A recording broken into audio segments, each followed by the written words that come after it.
Hey everyone, Carlos here from ADifficultTruth. First and foremost, I do want to apologize for missing last week's stream. I just couldn't get it off the ground. We did a stream earlier today. If you guys want to check that out or you missed the stream, make sure you go to twitch.tv/ADifficultTruth, and I'll leave the link in the description below. The stream is also going to be put on YouTube soon. We are doing our normal Sunday stream tomorrow around noon Eastern time. So make sure you guys are there and be a part of the discussion. Again, link in the description below. As you may know, there is a battle for Portland going on today. And we're going to go over this article from CBS. There's a far-right rally spearheaded by the Proud Boys, which are a known far-right, very violent, extreme gang founded by Gavin McInnes. And the purpose of this rally is to get Antifa named as a organization of terror. In fact, the president chimed in as well, which is extremely dangerous because if opposition is deemed organizations of terror, I mean, we are heading into a very authoritarian regime, and that is not what this country is about. And it's very dangerous if you ask me. Look, I have said in my previous videos, and I'll say it again, and I'll say it over and over and over again, I do not agree, nor do I condone Antifa's tactics. I understand that, you know, these extremely far-right groups need to be met with protests, and they need to be met on the streets, and they absolutely have to be denounced and confronted, but not, you know, random, you know, acts of violence or just throwing the first punch is just not.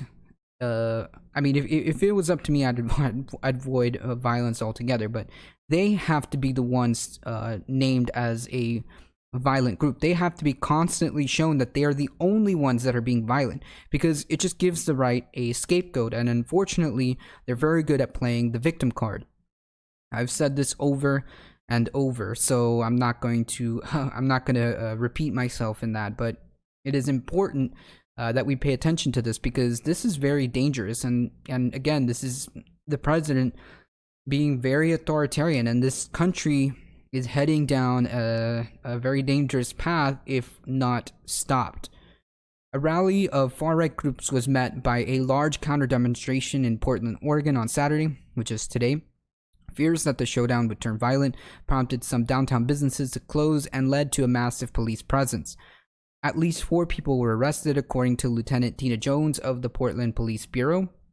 The dueling demonstrations garnered national attention, including from President Donald Trump, who tweeted earlier Saturday in reference to self-described anti-fascists, some of whom are known collectively as Antifa.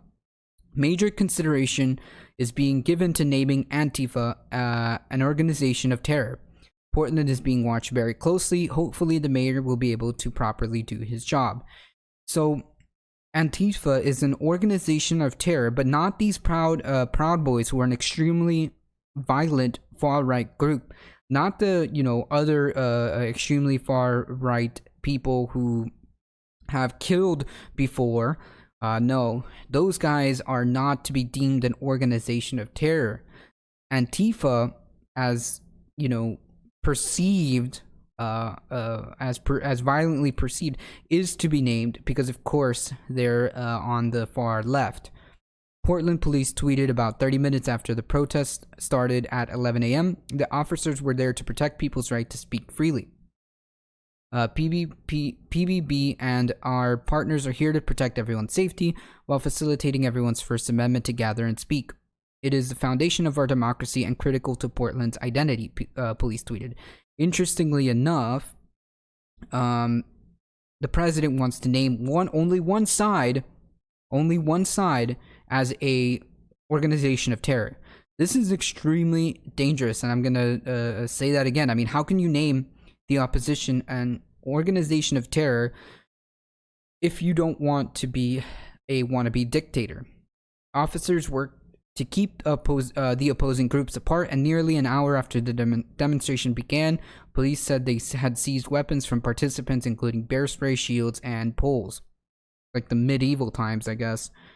Authorities were also receiving reports of individuals carrying weapons and wearing protective equipment trying to infiltrate opposing groups at multiple locations. The far-right demonstration was organized by members of the Proud Boys, whose founder has described it as a fraternal organization for young Western chauvinist men. Yeah, it's not any type of fraternal organization. It's just an extremely far-right violent group, founded by Gavin McInnes. The goal of these so-called End Domestic Terrorism rally, ironic, isn't that ironic?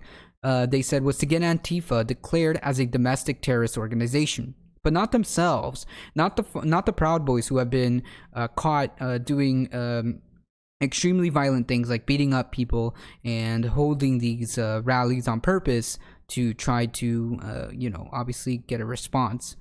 This is exactly what I'm talking about. The right is extremely good at playing the victim card. I mean, they go as far as to say that there's concrete in milkshakes, which, if you just took 2 seconds to understand how concrete works, you would know that sugar destroys concrete. So the idea that a milkshake would contain like fast-acting concrete, or what is it?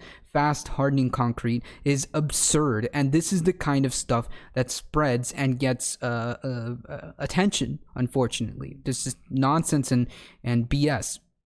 One Antifa protester at the rally, Skylar, told MSNBC that she wants to show that the far right has no place in America. Okay. Police worked with dozens of other agencies at the local, state, and federal levels to maintain control of the demonstration, which I'm assuming it has already ended. Look, the far right is getting extremely dangerous. Not because of, not because they don't have any right to espouse their political views, even though I don't agree with it and I think it's a load of baloney sandwich.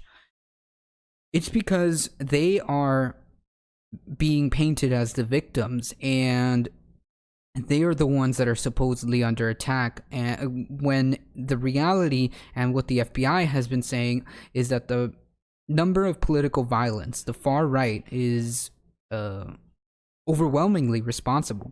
I mean, when has Antifa been responsible for murder? That right there just is enough. And yet they want Antifa, which again, I don't condone their tactics of violence. They want to designate them as the violent group, as a domestic terrorism group. If this is to be applied, then all of those groups should be deemed a domestic terrorist group. The Proud Boys and all those other far-right extreme groups who are beating up people, who have killed people.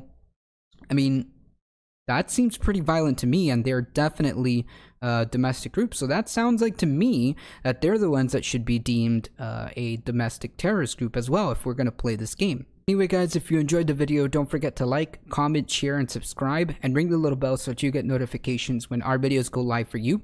Make sure you follow us on Twitter at twitter.com/ADifficultTruth. Make sure you like us on Facebook at facebook.com/ADifficultTruthOfficial. You can also listen to the podcast at soundcloud.com/ADifficultTruth. And now you can join us for the live taping of the show every Sunday at noon Eastern Time on Twitch at twitch.tv/ADifficultTruth. I'll leave all the links in the description below, and I hope to see you guys in the next video. See ya!